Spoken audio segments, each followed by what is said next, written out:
Olá pessoal, tudo bem com vocês? Estamos aqui para mais uma aula, essa nossa sexta aula, né, do nosso curso de Teologia Bíblica. Espero que vocês estejam gostando até aqui e se vocês estiverem gostando, deixe lá os seus comentários, tanto no vídeo como no nosso grupo, tá ok? Já agradeço aí os comentários positivos que vocês têm feito, isso é muito importante para mim e eu sou muito grato a vocês aí por me darem essa oportunidade, tá ok? Então, hoje eu quero tratar com vocês um pouco sobre os grandes impérios bíblicos, né? As principais ali, os principais impérios do contexto bíblico, que quando nós lemos a Bíblia, nós encontramos ali no Império Egípcio, né? Os assírios, os babilônicos, os persas, os medos, os gregos, os romanos, e esses são então os grandes impérios que nós encontramos nas Escrituras. Como o nosso curso é um curso de teologia bíblica, então eu estou focando basicamente dentro do conteúdo bíblico, né? Então é importante a gente passar aí por esses impérios, porque quando você estiver estudando a Bíblia ou lendo em casa, você vai perceber que esses impérios tiveram grande influência nas Escrituras, principalmente ali para o povo judeu, né? E também no contexto do nosso Senhor Jesus Cristo. Eu coloquei aqui do ladinho um mapa para que você possa analisar comigo a região mais onde aconteceram ali a grande parte da história bíblica, para você ter ideia de como funciona, né, como você for ler a escritura, você se situar geograficamente no lugar, no contexto exato ali, entender um pouquinho mais da geografia, do contexto histórico e geopolítico bíblico, né, dos principais territórios onde aconteceu ali os grandes dramas da história de Israel. Então, eu quero começar com vocês mostrando aqui nós temos do lado, né, um nosso mapinha. Nós temos do lado um mapa mundi, né, com os continentes aí demarcados, mas eu quero especificar para você essa área aqui, ó, do centro. Foi onde basicamente aconteceu ali os eventos bíblicos nessa região aqui, ó. Nós temos aqui o Oriente Médio, o norte da África, né? Parte do sul da Europa, pegando até um pouco aqui da Ásia, continente asiático. Então, essa faixa de terra que eu demarquei é basicamente onde aconteceu a história bíblica, né? Basicamente nessa região onde aconteceram ali os eventos da Bíblia. O contexto histórico e geográfico é esse. Nós temos também essa região bem aqui do centro, né? Que foi onde na aula passada nós falamos um pouquinho sobre a nação de Israel, mas foi nesse contexto aqui que hoje se entende que nasceram os primeiros povos da humanidade, que eles se organizaram nesse pedacinho aí, né? Conhecido como ali parte da África, parte também do Oriente Médio. Nós temos nessa região aqui, né, onde surgiu ali a Mesopotâmia, né, que abrangia parte dessa região. Nós temos aqui do lado o norte da África, né, onde também aconteceu os eventos bíblicos. Depois nós temos também parte da Ásia, né, onde aconteceu os eventos, um pouco da Europa e mais um pouco aqui do Estreito Superior, né, da África. Então, esse é o cenário onde aconteceu a história bíblica, os seus povos, seus impérios e as grandes movimentações dos povos bíblicos, né, incluindo ali a história de Israel, as viagens também paulinas depois nessa região, e onde os grandes impérios dominaram. Aí eu quero dar um panorama para vocês sobre o Império Egípcio, mas primeiro demonstrando então, né, que essa região aqui ela foi dominada pelos egípcios. Eu vou mostrar para vocês aqui um pedacinho do mapa. Aí então nós encontramos essa região aqui, ó, onde foi dominada pelos egípcios, né? Essa pequena região aqui onde os egípcios dominaram. Aí no contexto onde você lê o Gênesis, você tem o primeiro grande império ali depois das cidades-estados da Mesopotâmia, um primeiro grande império poderoso foi o Império Egípcio, né? Ele atuou basicamente nessa região aí. Depois, né, eu vou dar primeiro aqui só um panorama geral para você ter uma ideia da localização geográfica, e aí sim a gente segue falando um pouco mais desses povos especificamente. Depois nós temos o Império, nós temos aqui primeiro, né, o Império Egípcio, que ele dominou basicamente esse pedaço aqui, esse estreito, né? Nós temos o Império Egípcio, depois nós temos o Império Assírico, né, que também pega, no caso, esses impérios tiveram sempre uma sucessão de reinos, né? Eles não deixaram de existir, mas foram sendo sempre subjugados e dominados por outros impérios maiores. Depois nós temos do Império Egípcio, nós temos o Império Assírico, que também ele pega essa região aqui, né? Abrange essa região e um pouco maior aqui, ó, seguindo esse pedaço. Nós temos, ele pega o norte da África, já um pouco aqui do Oriente Médio, se estendendo um pouquinho mais ali para a região da Europa que nós conhecemos hoje. Depois deles, nós temos o Império Babilônico, que já é maior em seu domínio, né? Ele já se estende desde a África, pegando também aqui um pouco da Europa, mas se estendendo mais para a Ásia. Então ele faz esse contorno aqui. Esse é o Império Babilônico. É claro, só para você ter uma noção do tamanho, né, e da localização desses impérios. Depois nós temos o Império Medo-Persa, que também abrange essa mesma região, né, só que já há um aumento expansivo do seu território, né, pegando também a África, vindo aqui já para a Europa, né, e se estendendo mais para a Ásia, pegando grande parte dessa região. O Império Medo-Persa, nós seguimos depois o Império Grego-Romano, né? O Império Grego, desculpa, grego helenístico, com a sua famosa língua helênica, né? Que onde eles chegavam, eles queriam fazer essa mudança, essa helenização, era a aculturação do grego sobre as outras culturas. Também um grande império, basicamente ali, que nasceu dessa mesma região, se expande ali no norte da África, segue até parte da Europa e pega também grande parte da Ásia, né? Abrangendo praticamente o território medo-persa. Um grande império dominado ali por Alexandre o Grande, né? Que teve um dos seus maiores nomes ali, Alexandre o Grande. E depois nós temos o Império Romano, né? Talvez o mais conhecido ali, que tem a sua maior expansão de terra, pegando quase todo o topo, né, da África, seguindo ali para a Europa e dominando grande parte da Ásia, basicamente essa região. Eu decidi mostrar para vocês isso no mapa para que vocês tenham a noção ali de como esses impérios sucederam os outros e o espaço geográfico que eles dominaram. Amém? Então nós temos o Império Egípcio, né, que está aí em amarelinho na sua tela, ali de 3000 a 100 a 1070 a.C. Nós temos aqui nesse mapa ao lado, para você ver aonde fica a Jerusalém, para você ter uma noção de como eles dominaram toda essa região, incluindo Israel. Nós temos o Império Egípcio, né? É o Cano do Nilo, a zona amortecedora de Canaã, formação nacional do Êxodo. É ali onde nós vemos o êxodo bíblico, né? Depois nós temos o Império Persa, de 900 a 612 a.C., né?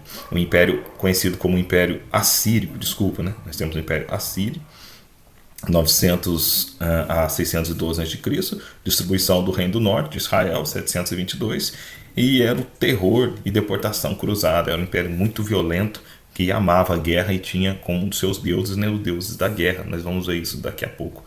Nós temos também depois o Império Babilônico, de 612 a 539 a.C., né, que é culpado pela destruição do Reino do Sul, em Judá, em 586, e o exílio e depois o nascimento da sinagoga. Foi onde, dentro do exílio, o povo judeu começou a se organizar para dar origem às sinagogas, como a gente viu na aula passada. Nós temos também o Império Medo-Persa, 539 a 331 a.C., né? Nós temos ali então o repatriamento e a reconstrução permitido ali por Ciro, né? que permite com que Israel, lá em Esdras e Neemias, saiam do cativeiro e voltem então para construir o templo e construir as cidades. E nós temos também o Império Grego, né? Que ali é de 331 a 146 a.C. Nós temos o helenismo e a Septuaginta, ou Septuaginta, né? Que é a tradução depois da Bíblia hebraica para o grego, né? Dos textos hebraicos para o grego, por causa da helenização, que é a formação da língua grega, quando acontece ali uma mistura de cultura entre os povos onde os gregos dominavam. E nós temos, então, por último, já nos tempos de Jesus também, o Império Romano, de 146 a 476 depois de Cristo, né, onde dá início ali então a Pax e o culto imperial. A Pax Romana é um sistema de governo romano que queria trazer a paz mundial, né? Uma política muito forte, um exército muito forte, e o culto imperial também, onde os imperadores ali, os césares, né, exigiam adoração e tudo mais. E o contexto é a expansão do evangelho até o Apocalipse. Então esse é um panorama geral aí da geografia, da geopolítica dos maiores impérios que então passaram pela escritura, que você, quando você estiver lendo, você vai perceber esses impérios aí dominando grande parte, tendo uma influência muito grande na vida dos profetas, né? Os profetas sempre alertando sobre a chegada desses povos. Nós vemos também Israel sempre sofrendo e sendo dominado por muitos desses povos, e até chegar no tempo de Jesus, onde o Império Romano ali foi responsável então, junto com os judeus, pela morte do nosso Salvador e depois pela expansão do território, chegando até 476 depois de Cristo, com o fim do Império Romano. Mas depois nós temos o domínio da igreja, né? Nós temos esse império dividido, onde a igreja agora domina aquele mundo então conquistado pelos romanos, que depois vai sofrer uma invasão dos bárbaros, de povos que habitavam aquele contorno daquela região, e esse império então começa a se fragmentar. Mas isso nós veremos depois, mais adiante ali na história da igreja, tá ok? Então esse é o primeiro panorama geral para você se situar geograficamente no contexto bíblico, certo? Agora nós vamos entender um pouco mais sobre a política, a geopolítica, as religiões e a cultura de cada um desses povos aí, para você entender o que o Israel, né, e os apóstolos passaram dentro desses povos ali no seu dia a dia, né? Na sua caminhada diária, como que Jesus o que Jesus tinha, né, no seu contexto diário com o Império Greco-Romano, e o Israel, o que ele passou no contexto egípcio, assírio, babilônico, persa, grego e romano, tá ok? Então nós voltamos para o nosso tratado histórico e teológico, né? Os grandes impérios bíblicos e o seu impacto na identidade de Israel e no contexto ali político e geopolítico nos dias de Jesus também. Este tratado visa analisar as complexas engrenagens políticas, geográficas, culturais e religiosas das 6 grandes superpotências que exerceram suzerania sobre o povo escolhido da Bíblia Sagrada.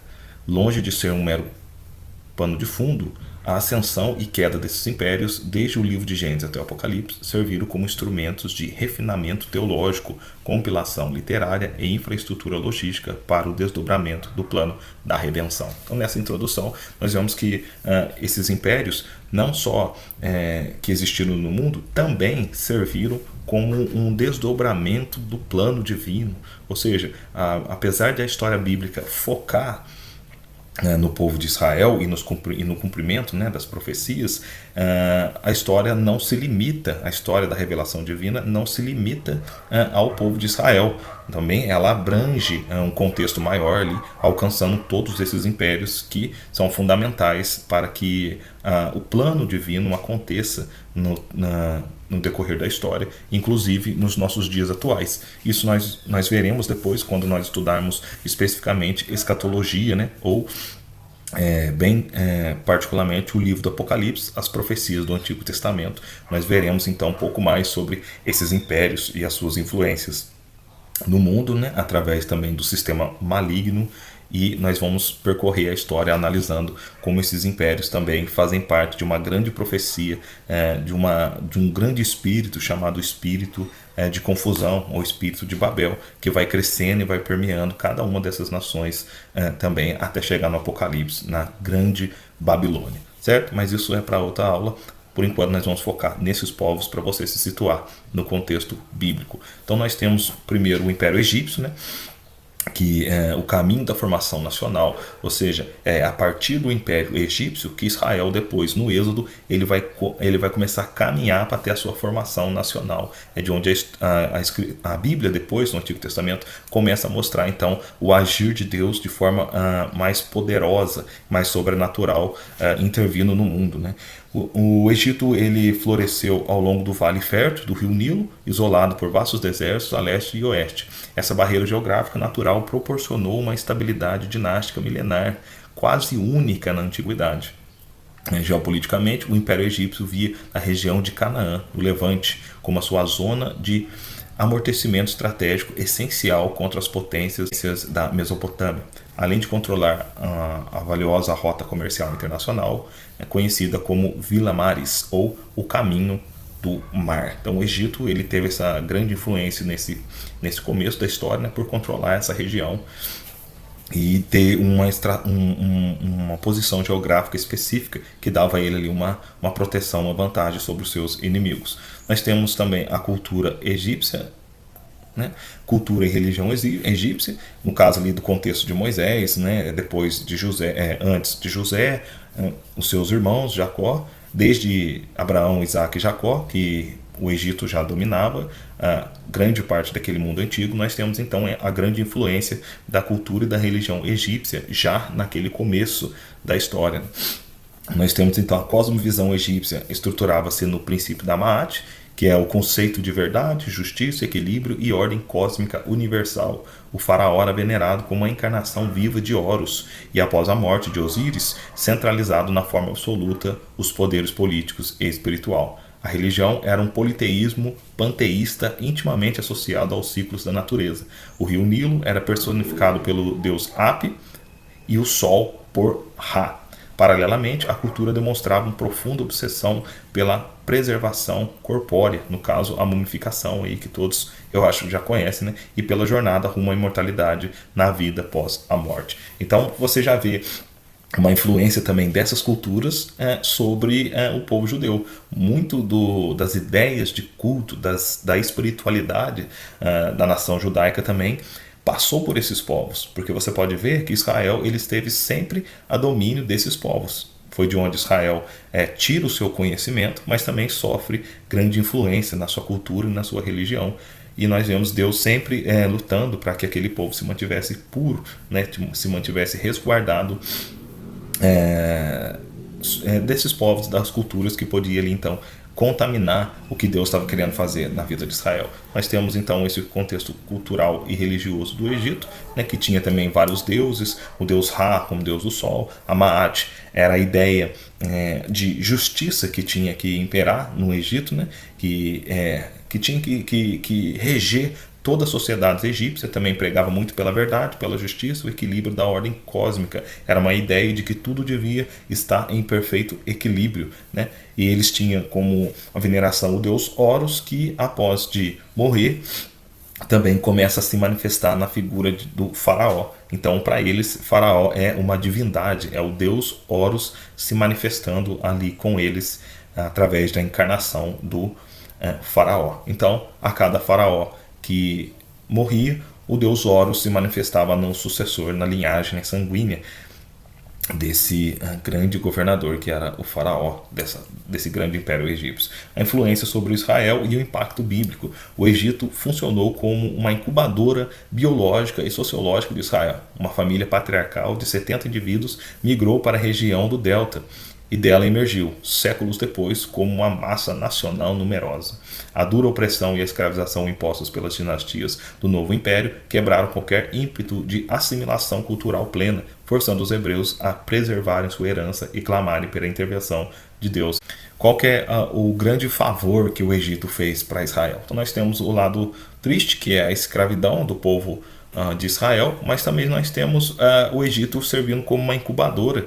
O que é isso? Ele serviu para salvaguardar aquele povo ao mesmo tempo que escravizava eles. Então nós temos dois jeitos de olhar a história. Um é o lado da escravidão, onde o povo sofreu, mas também uma maneira de proteger aquele povo para que ele não fosse destruído pelas nações vizinhas, ou que ele se corrompesse ainda mais pelos outros povos que existiam na época. Então, Egito guardado como escravo, o povo de Israel guardado como cativos dentro do Egito, ali eles se uniram, se fortificaram, cresceram e estabeleceram então uma identidade daquele povo. E quando eles crescem e se expandem demais, nós vemos então a necessidade ali de um libertador. Parece que Deus preservou Israel dentro do Egito, a fim de que ele crescesse e se estruturasse, para que depois ele pudesse andar com suas pernas. É interessante olhar dessa maneira e de o Egito como uma incubadora, um lugar onde Israel começou pequenininho, com 70 pessoas, e saiu de lá com mais de 1 milhão de pessoas, segundo o relato bíblico, 2 milhões,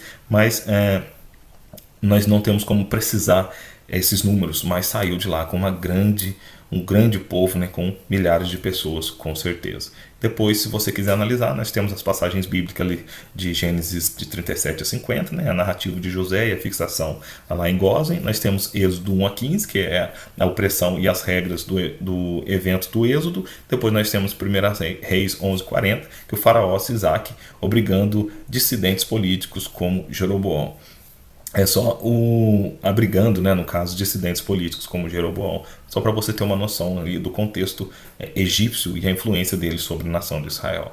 Nós temos um legado, maior legado egípcio na Bíblia, que é o desenvolvimento da teologia da redenção e da aliança. O Êxodo é o evento salvífico fundante do Antigo Testamento, servindo de metáfora eterna para a libertação espiritual. Além disso, as leis da Torá foram majoritariamente codificadas em antítese direta aos costumes egípcios. Por exemplo, você pode conferir Levítico ali no capítulo 18, verso 3.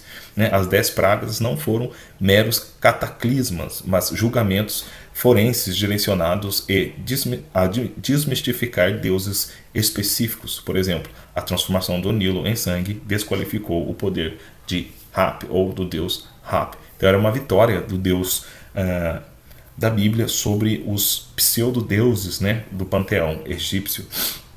E o Egito também tem uma grande influência na revelação divina, porque nós temos ali a ideia do deserto, da libertação. Nós temos o Egito como um exemplo de sistema maligno também, que sempre esteve na base das escrituras, né? Por exemplo, a condição espiritual do povo de Israel nos dias atuais, profetizado no livro do Apocalipse, chama Israel de Sodoma e Egito, trazendo ali uma desqualificação da santidade do povo de Israel, mostrando que esse povo atualmente seria como os egípcios e o povo de Sodoma, ou seja, uma degradação espiritual e uma idolatria, né, no seu sistema de culto. Então, quando nós olhamos para o Egito, nós temos sempre uma ideia de revelação bíblica. É ali que nós vemos nas 10 pragas, nós temos Deus protegendo o seu povo, Deus guardando o seu povo. Depois nós temos a Páscoa também, né, como o sangue do Cordeiro passado ali nos umbrais das portas, para que quando aquele espírito de morte ou aquele anjo da morte passasse, ele passasse direto sobre a casa dos hebreus que estavam ali com o sangue nas portas. Então essa passagem deu origem então à Páscoa, ou seja, a morte ela pulou os hebreus, né, porque Deus estava guardando o seu povo. Então, como esse é o primeiro grande império das Escrituras que nós tratamos hoje, e nós vamos seguir para o nosso segundo grande império, que é o Império Assírio, né? Que é a máquina de terror psicológica, ou seja, é um povo extremamente aterrorizante naquele contexto. O contexto geográfico e geopolítico, com o núcleo originário no norte da Mesopotâmia, que é o atual Iraque, as margens do Alto Rio Tigre, né? naquele estreito ali, e as capitais fortificadas como Assur e Nínive. A Síria possuía fronteiras abertas e vulneráveis. Essa carência de defesas naturais moldou uma política externa baseada no militarismo agressivo e expansionista preventivo. O império dominou com um punho de ferro os caminhos comerciais superiores do crescente fértil, estrangulando o comércio das nações vizinhas. Então, era uma nação, por não ter uma geografia, um terreno que pudesse proteger ele em todos os seus flancos, teve que sempre partir para o ataque, vamos dizer assim, a fim de proteger o seu império por meio do avanço e da expansão, atacando e subjugando outros povos. O Império Assírio do Norte, né, nós temos um avanço expansionista severo, que é a queda de Samaria do reino de Israel em 722 a.C. Nós temos também a cultura e a religião desse povo, né? A Assíria constituiu a primeira grande máquina militar profissional de larga escala da história humana, pioneira no uso sistemático de armamentos de ferro e de engenharia avançada de cerco. Ou seja, foi um dos impérios ali pioneiros no sistema de guerra, de como cercar o seu inimigo, de como trabalhar o ferro e criar ali armamentos, e uma grande nação voltada para a guerra. Sua cultura glorificava abertamente a ferocidade marcial, as caçadas reais de leões e a tortura psicológica institucionalizada como ferramenta de dissuasão de revoltas. No âmbito religioso, o monarca atuava como o vigário supremo de Assur, a divindade nacional da guerra. A expansão de fronteiras e a pilhagem de povos eram vistos como mandamentos divinos invioláveis para impor a supremacia de Assur sobre os deuses locais. Então eles tinham essa ideia de expansão, né, massacre, violência e domínio, né, sobre outros povos. Segundo eles ali, era uma espécie de adoração ao deus supremo Assur, né, que dominava a religião e a cultura daquele povo. Então Israel também sempre esteve debaixo dessas nações e, portanto, sofrendo com a opressão desses povos. Nós temos a influência sobre Israel e o impacto bíblico, né? O Império Assírio foi o executor histórico que riscou o Reino do Norte, que é as 10 tribos de Israel, definitivamente do mapa em 732 a.C.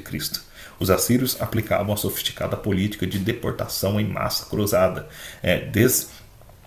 desenraizavam as elites locais e intelectuais, dispersando-as pelas províncias longínquas do império, enquanto traziam colonos pagãos de outras regiões subjugadas para habitar o território conquistado. Você vê, então, eles dominavam o território, eles expulsavam aquele povo daquele lugar, faziam que aquele povo fugisse daquele ambiente e traziam outros povos que já estavam sob os seus domínios para ocupar aquela região.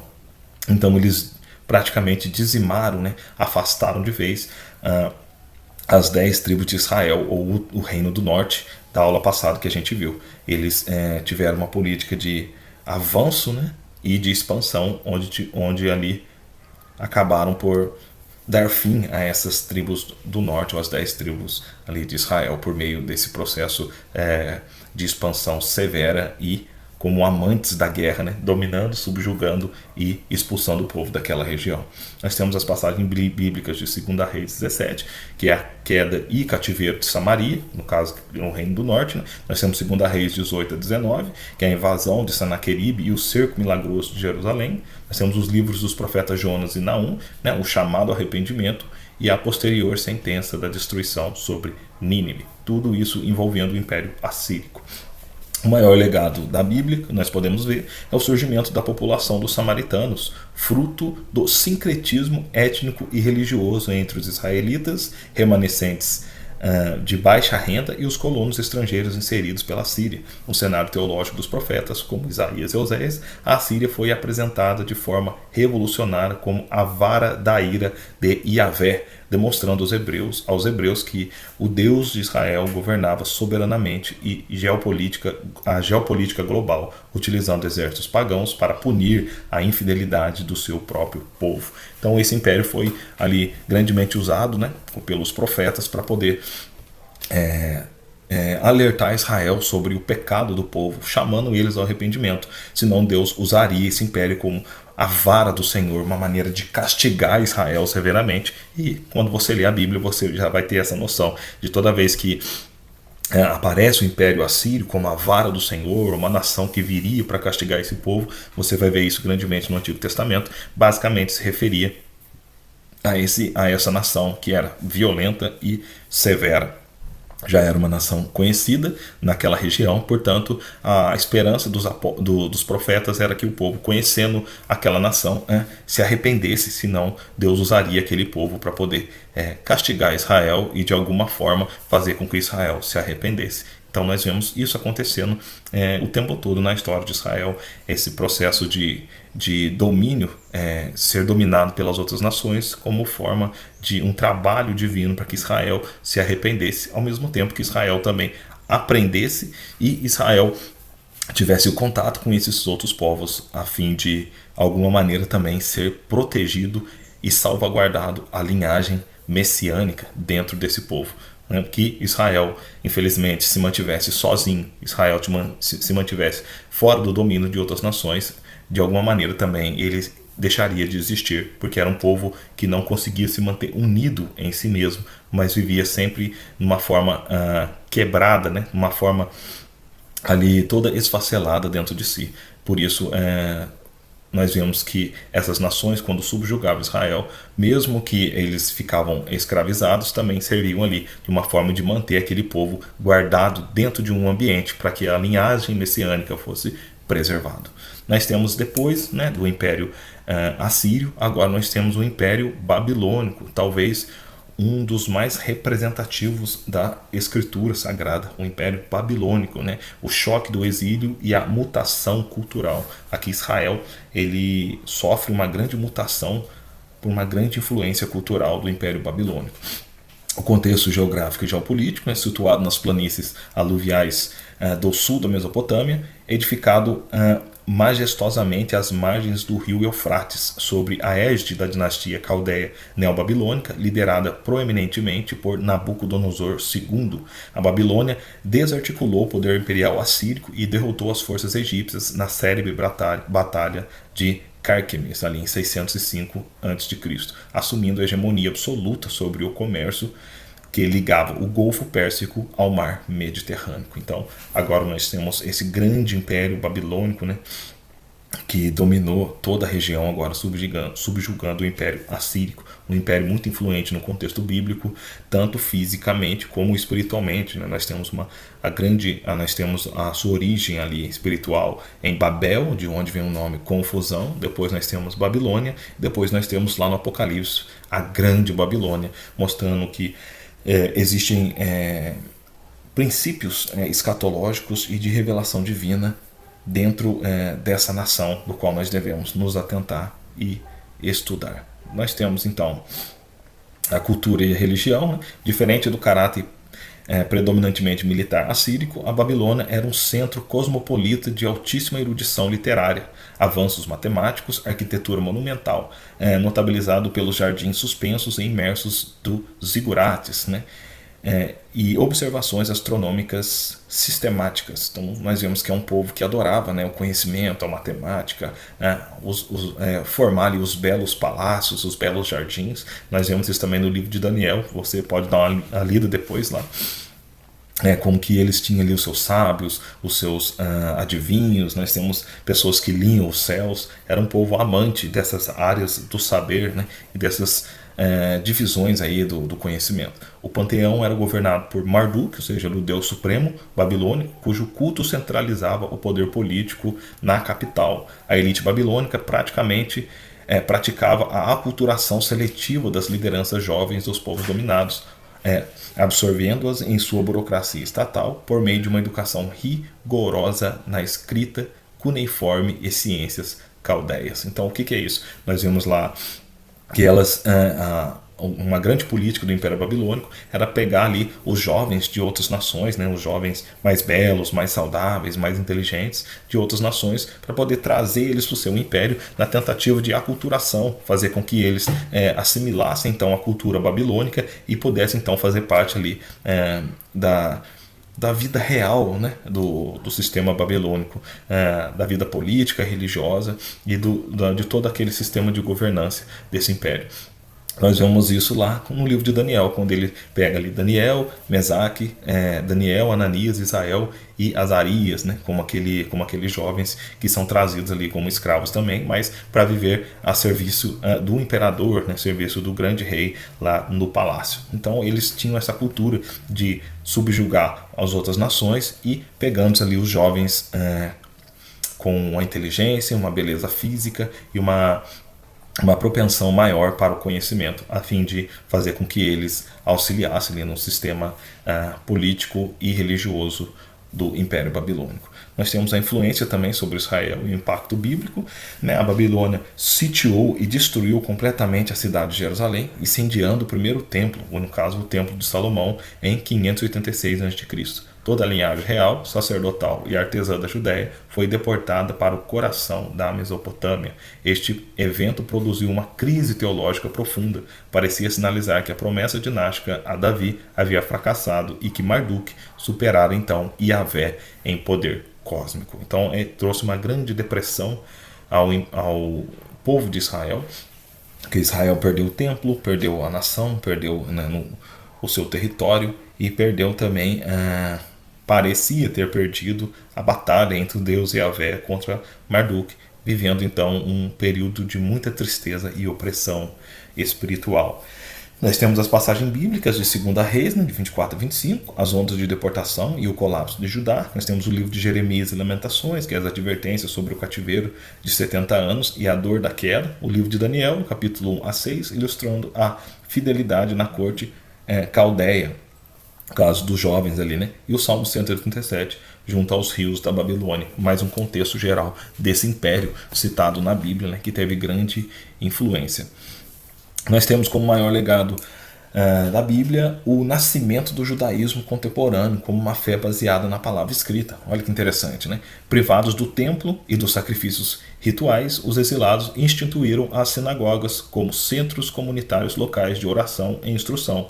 Foi nesse ambiente de preservação emergencial que os escribas e os sacerdotes iniciaram a compilação, o restauro e a edição crítica de grande parte dos manuscritos que compõem o Antigo Testamento. O trauma curou definitivamente o povo judeu da inclinação ao politeísmo e introduziu o uso do alfabeto aramaico quadrado em substituição ao paleo-hebraico. Então eles ali desenvolveram, né, um alfabeto aramaico que substituiu então o antigo alfabeto que eles tinham de uma forma mais sofisticada de escrita, podendo então preservar agora a tradição oral que eles receberam e começaram a compilar isso nos rolos, né, com a origem dos escribas, que então começaram a escrever e a registrar a cultura oral judaica, né, criando uma versão de vez ao sistema politeísta, né, de idolatria e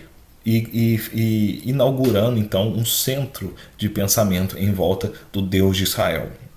Então nós percebemos que até o cativeiro também babilônico serviu de alguma forma para que esse povo também se mantivesse unido agora, dando origem às sinagogas. O que é isso? Aos lugares de culto, aos lugares de meditação nas escrituras, aos lugares de encontro deles, para que então eles pudessem se organizar política e religiosamente, a fim de então seguir o próximo passo de estruturação do seu sistema de culto novamente, né?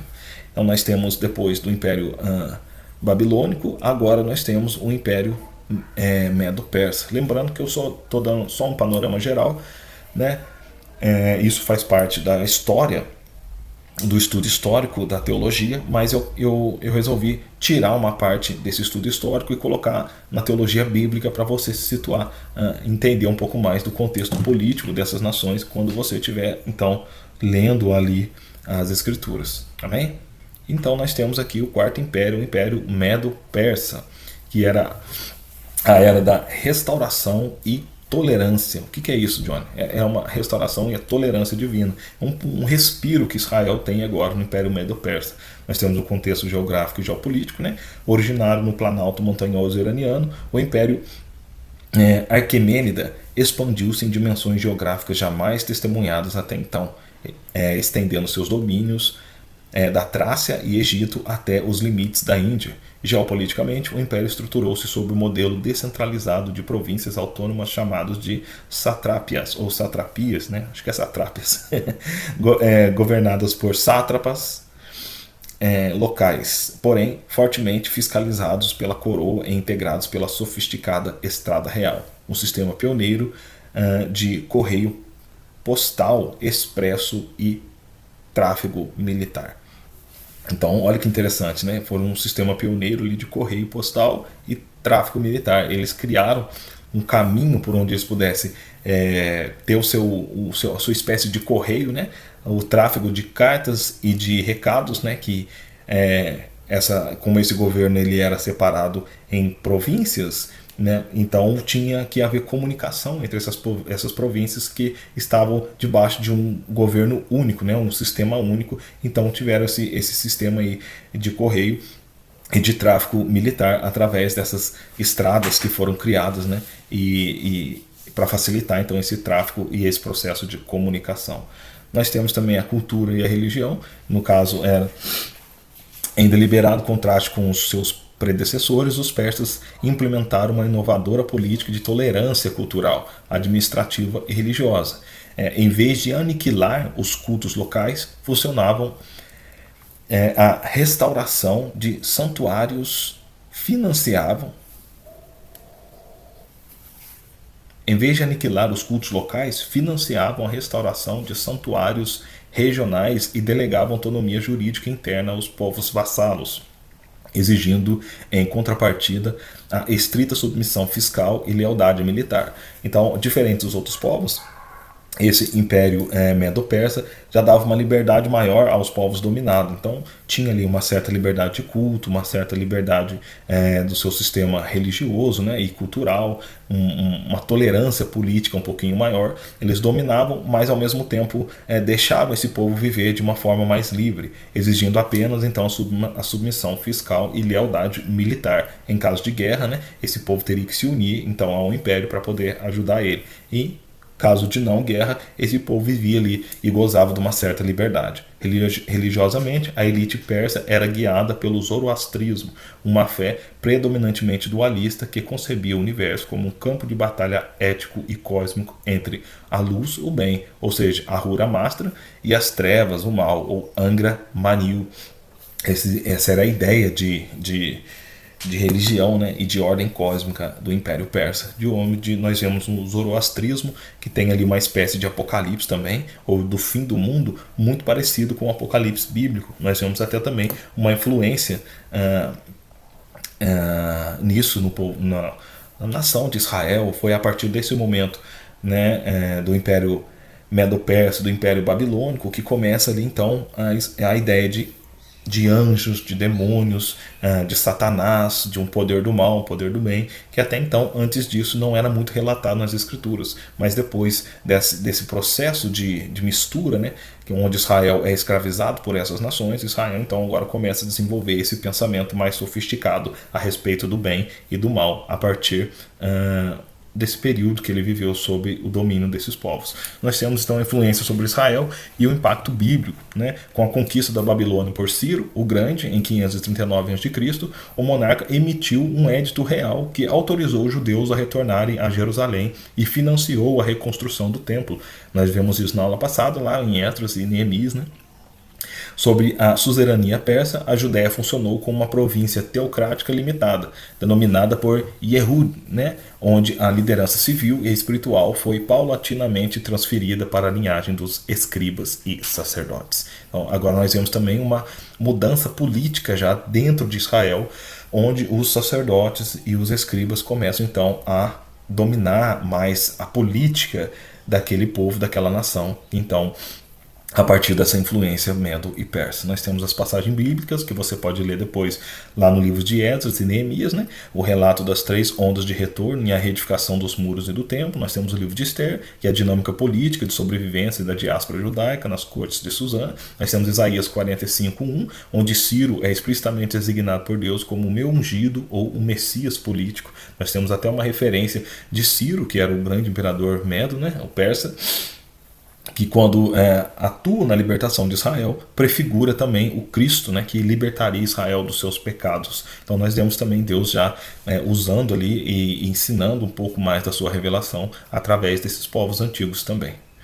Nós temos então um legado, né, bíblico, que é a fixação definitiva do vocábulo e identidade judeu, né, derivado da província de Judá e Ehud. No plano teológico e literário do pós-exílio, o ambiente cultural persa contribuiu para o amadurecimento e a explicitação da revelação divina acerca da angelologia complexa, ou seja, os mensageiros celestiais dotados de nomes e funções, da demonologia estruturada, a situação de Satanás como um adversário espiritual cósmico e nítido e as doutrinas escatológicas ligadas à ressurreição corpórea final. Foi o que eu falei para vocês, que Israel agora, o povo judeu, ele começa a beber e se alimentar da cultura desses povos e vai agora sofisticando mais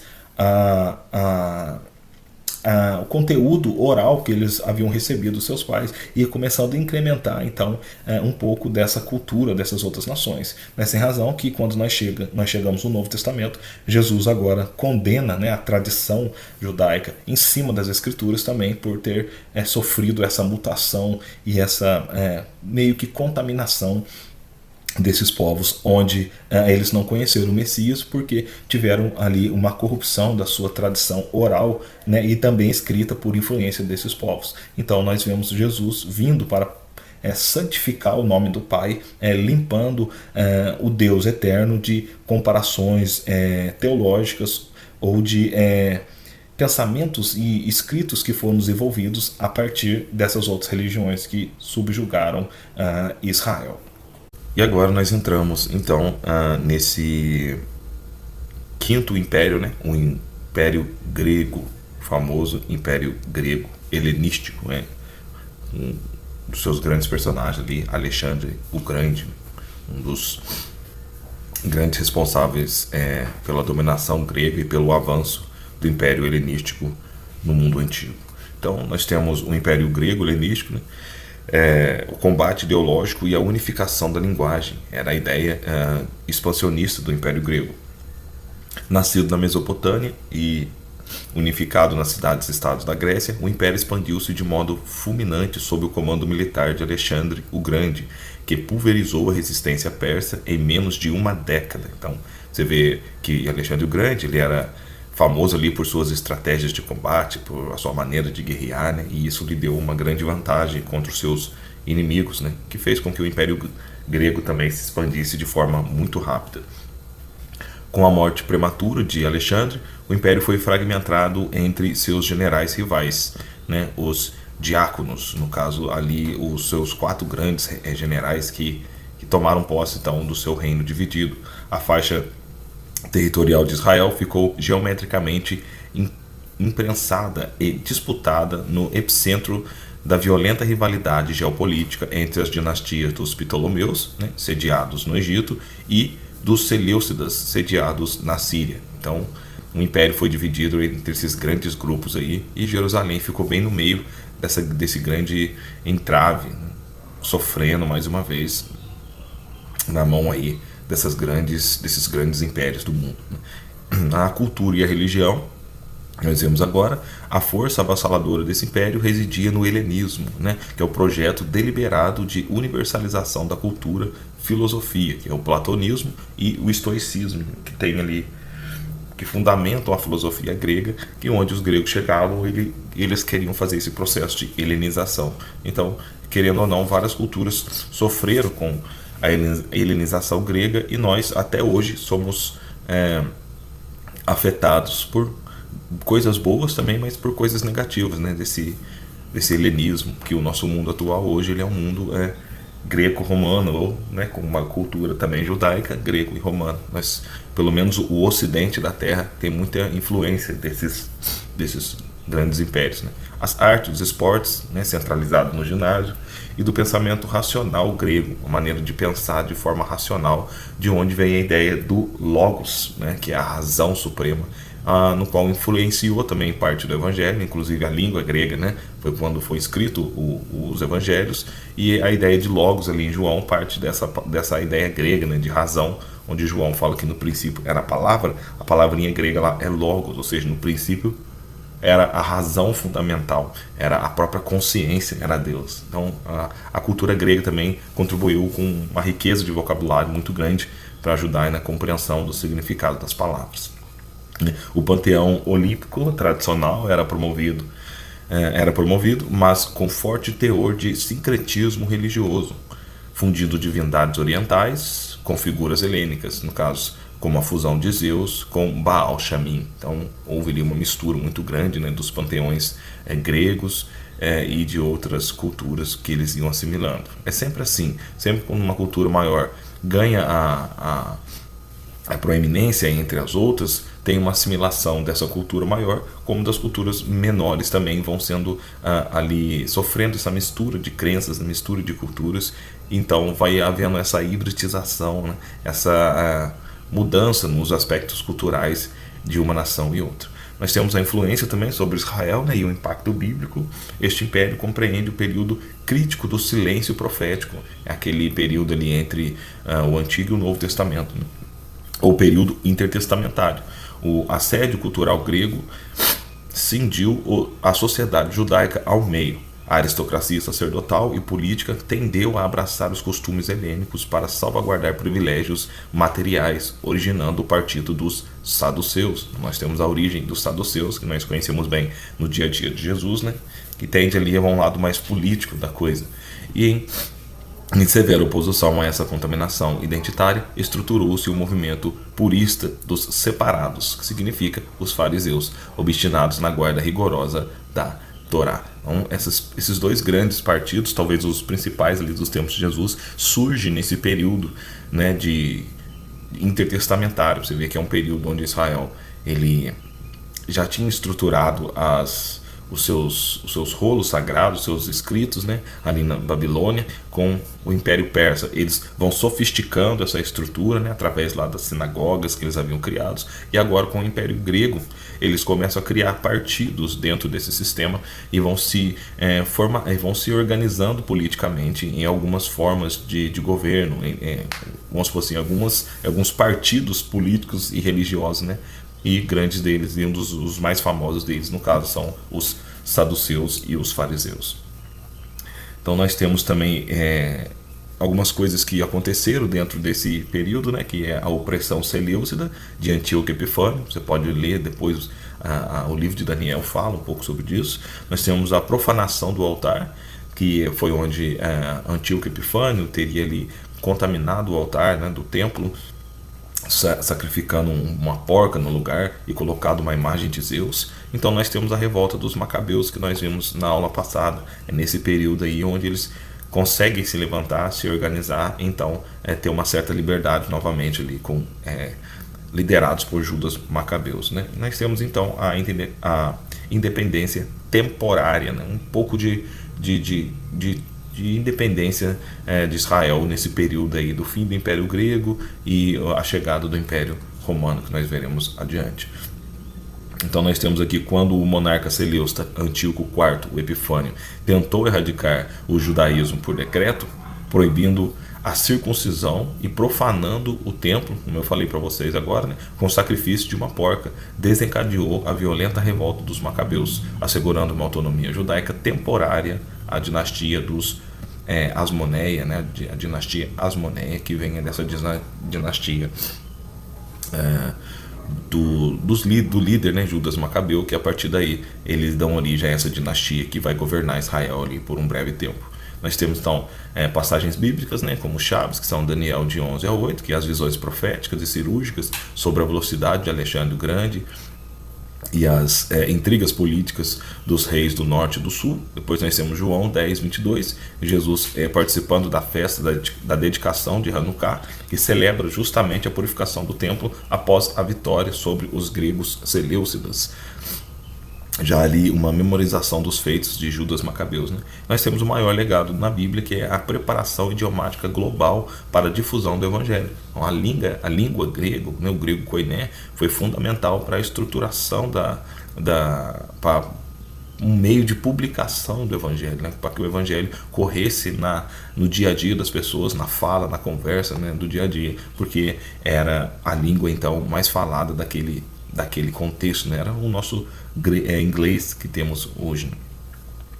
Sob o patrocínio ptolomaico, o Antigo Testamento foi vertido para o grego, ou seja, a versão Septuaginta, né, abrindo a teologia hebraica e as profecias messiânicas aos pensadores gentios. Subsequentemente, o Novo Testamento foi integralmente redigido em grego koiné, que é o texto original que nós temos hoje, né? A língua franca popular da época, caracterizada por uma precisão conceitual e flexibilizada, gramatical, perfeitas para a proclamação teológica ecumênica. Então, nisso aí também nós vemos o agir, né, da mão poderosa de Deus, até nesses pequenos aspectos, controlando, né, e fazendo com que o Império Grego, de alguma forma, contribuísse para a expansão do Evangelho.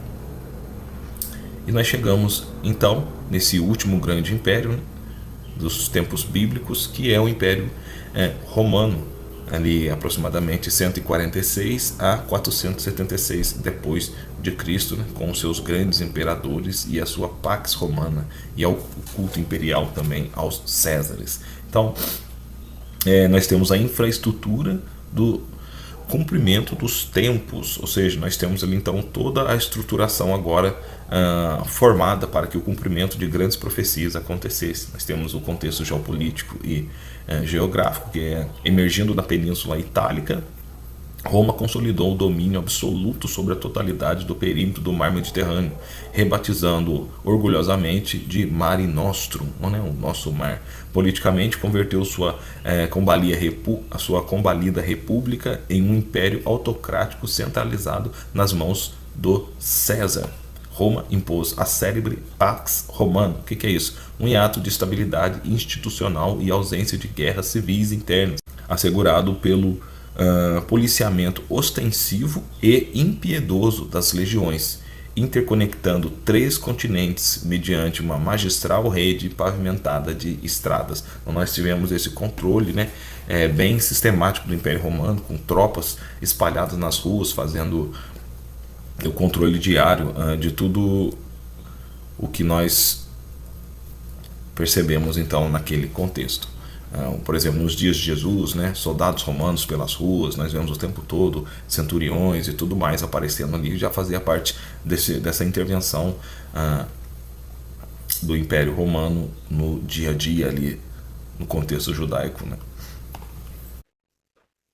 A cultura e religião, né, a civilização romana operava de modo essencialmente pragmático, utilitarista e jurídico. Suas maiores virtudes residem na codificação do direito civil, da engenharia, de obras públicas como aquedutos, pontes, né, anfiteatros e na logística militar. Então são grandes contribuições aí para a sociedade, né? Nós temos então, na verdade, todos esses impérios de alguma forma contribuíram com tecnologia, conhecimento, filosofia, entendimento, né? Com militarismo para o avanço da sociedade de uma forma geral. Então, nós temos com o Império Grego essas grandes infraestruturas, né, a codificação ali do direito civil. Quando você vai estudar direito, você tem que passar pelo Império Romano, pelo Império Grego, né, que parte ali da estruturação de tudo que nós conhecemos hoje, que vai dar base, né, de sustentabilidade para as normas que regem o mundo no nosso dia a dia. Então, querendo ou não, todos esses impérios vivem, né, de uma forma ou de outra no nosso mundo atual.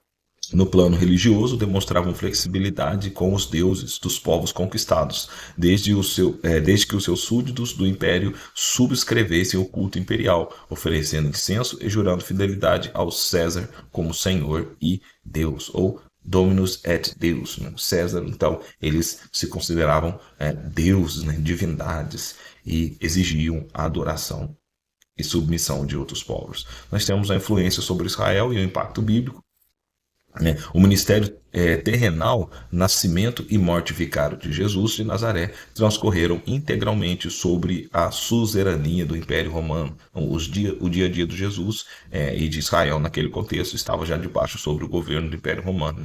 A crucificação foi o método romano específico, executado contra insurgentes políticos e escravos.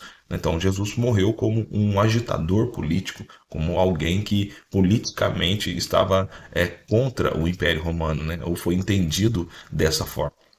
Nós temos no ano 70 depois de Cristo, após sucessivos levantes armados de facções zelotes nacionalistas, que também eram facções que surgiram ali no meio de Israel, as legiões comandadas pelo general Tito cercaram, incendiaram Jerusalém e demoliram pedra por pedra do segundo templo, cumprindo então a profecia lá de Mateus 24, onde Jesus fala que não ficaria ali pedra sobre pedra, desencadeando a mais severa e duradoura dispersão global ou a diáspora do povo judeu. A partir do ano 70, o povo judeu nunca mais, nunca mais não, né? Viveu aí um grande período sem uma nação, sem uma terra, sem uma estrutura, até 1948, onde então, ali com o fim da Segunda Guerra Mundial, a ONU e outros países se unem e dão ali um pedaço de terra para Israel, ou reconhecem aquele Estado de Israel como uma nação, o povo de Israel como Estado-nação, e eles voltam de novo para sua nação, para sua terra, para o seu território, vendo por muitos teólogos como cumprimentos também de grandes profecias do Antigo Testamento, profecias bíblicas a respeito da reestruturação de Israel e também sobre o fim dos tempos. Né?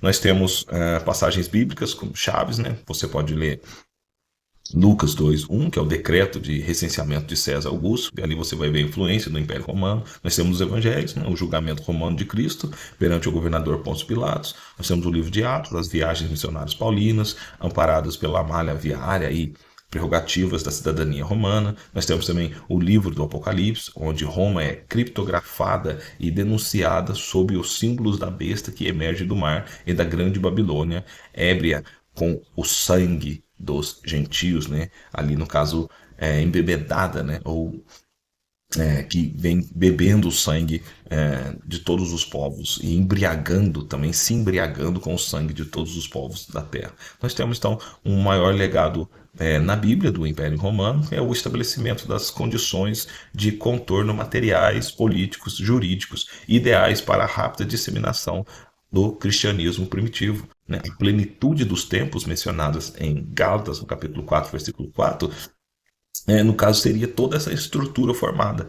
Quando Jesus vem na plenitude dos tempos, ele chega já com um mundo, com uma política, com um sistema jurídico, com uma filosofia, com estruturação de estradas, com um mundo totalmente já organizado e pavimentado para que então a expansão do evangelho acontecesse. Então Jesus, ele não demorou, né? No caso, ele veio no momento que teria que vir quando a história antiga alcançasse o seu ápice, então, de modo que o evangelho pudesse se espalhar para o mundo inteiro, tendo uma linguagem, tendo estradas e pavimentações onde pudesse ocorrer esse deslocamento das pessoas, né? Tendo forma jurídica, tendo filosofias e tudo mais que pudesse de alguma forma contribuir para o avanço do Evangelho. A infraestrutura das estradas romanas permitiu o deslocamento célere dos apóstolos, a unificação política mitigou barreiras de trânsitos aduaneiro, né?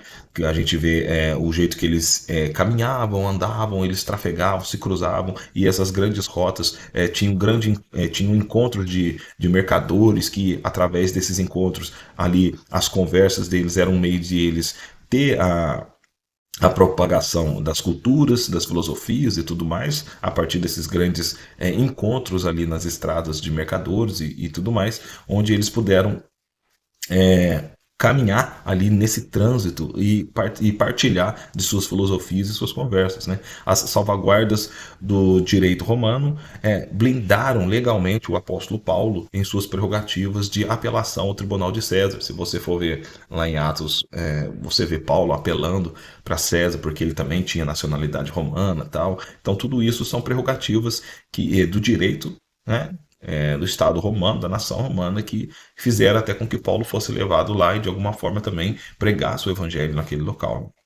No entanto, a destruição cataclísmica do templo no ano 70 depois de Cristo encerrou de maneira perentória a era do judaísmo centrado em sacrifícios levíticos e forçou a igreja cristã a emancipar-se definitivamente das amarras geográficas palestinas, espalhando-se como corpo universal por toda a terra. Então, Israel, ele é espalhado por toda a terra, agora sai debaixo do domínio desse grande império por causa dessa dispersão, dessa diáspora, e vive como pequenos grupos de povos, né, espalhados entre o mundo. mais uma vez ali, de alguma forma, espalhando a cultura judaica, né? Espalhando as escrituras, espalhando também o conhecimento sobre o evangelho e toda a influência que ocorreu nos dias de Jesus, dos apóstolos naquele período, então. E por fim, nós temos essa tabela comparativa, né, de síntese histórica. Nós temos aqui o Império Bélico do Egito, né, o período de impacto principal, no caso, seria ali do século XVIII até o século XV antes de Cristo, né? Ou seja, vem desde os patriarcas ao Êxodo, atuou como o ventre físico e geográfico para o crescimento populacional, gerou o pano de fundo para a manifestação do poder salvífico de Deus. Nós temos também a grande mutação estrutural de Israel, o nascimento da consciência de povo, estabelecimento da aliança mosaica e instituição da Páscoa. Nós temos esse período, então, egípcio, que foi onde ocorreu toda essa estruturação. Nós temos o período, no caso, o Império Assíria, né? Nós temos o grande império assírico do século ali, desde o século VIII a.C., mais ou menos, uma monarquia dividida, onde Israel já estava dividido. O papel teológico na narrativa sagrada atuou como braço executor do juízo divino histórico sobre a apostasia reiterada do reino de Israel. O tempo todo Israel se dividindo, se espalhando, mas esse império atuou ali como essa vara, né, de castigo contra o povo de Israel. Nós temos a grande mutação estrutural de Israel, que é a destruição do reino do norte, a dispersão das 10 tribos e a formação da comunidade samaritana. Tudo isso nesse império, né, da Síria, nesse período. Né? Agora nós temos o Império Babilônico, que é ali do século sexto antes de Cristo, aproximadamente, né? E é o trauma do exílio. O papel teológico narrativo sagrado, né? O juízo corretivo severo sobre o reino de Judá, né? A purgação nacional contra o panteísmo idólatra e cananeu, né? E a grande mutação estrutural em Israel é o desaparecimento do culto sacrificial, a transição para o judaísmo de sinagoga e compilação das escrituras. Então nós temos agora o Império Persa, né? Ali do século V ao século IV a.C., já é pós-exílio, né? O estruturamento providencial de reestruturação, repatriação civil e financiamento estatal dos locais sagrados, é onde Israel volta agora para reconstruir o templo e a sua cidade. Nós temos o surgimento do termo político judeu, que até então não era usado, né? E o amadurecimento das doutrinas da escatologia e angelologia, onde então Israel o povo judeu começa a sofisticar a sua teologia através dos conhecimentos do Império Babilônico e persa, né, o Medo e Persa. Então nós temos também o Império Grego, já do século IV ao século II a.C., período intertestamentário. Nós temos a aprovação ideológica e cultural através do helenismo, unificação linguística para fins de comunicação internacional. E nós temos também a polarização interna partidária, o surgimento ali dos fariseus versus os saduceus e tradução do cânon veterotestamentário para a Septuaginta, ou seja, a famosa tradução do hebraico para o grego. E, por fim, o Império Romano, ali do século I a.C. ao século quarto, né, terceiro, quarto depois de Cristo, já no Novo Testamento, disponibilização da infraestrutura logística, jurídica e a paz interna para o nascimento e propagação do Evangelho. Nós temos a aniquilação também definitiva do Segundo Templo no ano 70, cumprindo também algumas profecias do livro de Daniel, e o início da grande diáspora, a dispersão do povo judeu e transição para o judaísmo rabínico. Que depois dessa diáspora, o povo judeu agora ele começa com seus grandes líderes que vão ali meio que nortear a caminhada do povo judeu, agora espalhado pelo mundo. Então essa foi uma visão simples, né? Mas uma visão também que vai embasar os seus estudos bíblicos quando você estiver lendo a Bíblia e saber os dias de Jesus, a política, como era, o dia a dia, né, o contexto histórico, o contexto político e geopolítico, para você se situar aí nos seus estudos e na sua leitura diária. Tá bom? Espero que você tenha gostado. Se você gostou, deixa lá os seus comentários, ok? É muito importante para mim, porque aqui eu pretendo sempre melhorar para que você tenha uma experiência agradável aí nos seus estudos, ok? Deus abençoe você. Tchau!